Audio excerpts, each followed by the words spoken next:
நீங்க பார்க்குற இந்த வீடியோ தான் சோஷியல் மீடியா ஃபுல்லா பார்த்தீங்கன்னா, பயங்கரமா வைரல் ஆயிட்டு இருக்கு. தளபதி விஜய் இப்ப திருநெல்வேலியில இருக்கார். அங்க வந்து பார்த்தீங்கன்னா, நெல்லை ஃப்ளட்ஸ்ல அஃபெக்ட் ஆன எல்லாருமே மீட் பண்ணி, அவங்களுக்கு வந்து ரிலீஃப் மெட்டீரியல்ஸ் வந்து குடுத்துட்டு இருக்காரு.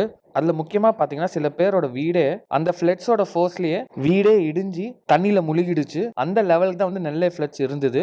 ஸோ இந்த மாதிரி வீடே போன மக்களுக்கு தளபதி விஜய் பார்த்தீங்கன்னா வந்து 50,000ல இருந்து 1 லேக் வரைக்கும் டொனேட் பண்ணிட்டு இருக்காரு. இந்த வீடியோஸ்லாம் பார்த்தீங்கன்னா, சோஷியல் மீடியால பயங்கரமா வைரல் ஆயிட்டு இருக்கு.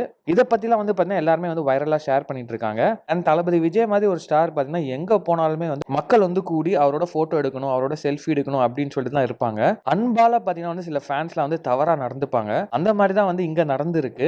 தளபதி விஜய் ஒரு நல்லது பண்றதுக்காக ஒரு இடத்துக்கு வராரு. ஆனா அங்க பார்த்தீங்கன்னா வந்து அவரை நிறைய பேர் வந்து டிஸ்டர்ப் பண்ணியிருக்காங்க. அது மட்டும் இல்லாம கன்னத்துல கிள்றது, இது மட்டும் இல்லாம புஷ் பண்றது, இந்த மாதிரி நிறைய டிஸ்கம்ஃபர்ட் வந்து கொடுத்திருக்காங்க. இதை வந்து சில பேர் ஷூட் பண்ணி சோஷியல் மீடியால வைரல் ஆக்கிட்டு இருக்காங்க. என்னதான் இந்த மாதிரி நடந்தாலும் தளபதி விஜய் அவர் பண்ற நல்ல விஷயங்களை ஸ்டாப் பண்ணாம தான் வந்து பண்ணிட்டு இருக்காரு. நீங்க இதை பத்தி நினைக்கிறீங்க அப்படின்னு கமெண்ட் பாக்ஸ்ல கமெண்ட் பண்ணி வீடியோ லைக் பண்ணுங்க, ஷேர் பண்ணுங்க, மறக்காம வீடியோக்கு சப்ஸ்கிரைப் பண்ணிட்டு அப்படியே இந்த பெல் ஐகானை கிளிக் பண்ணுங்க.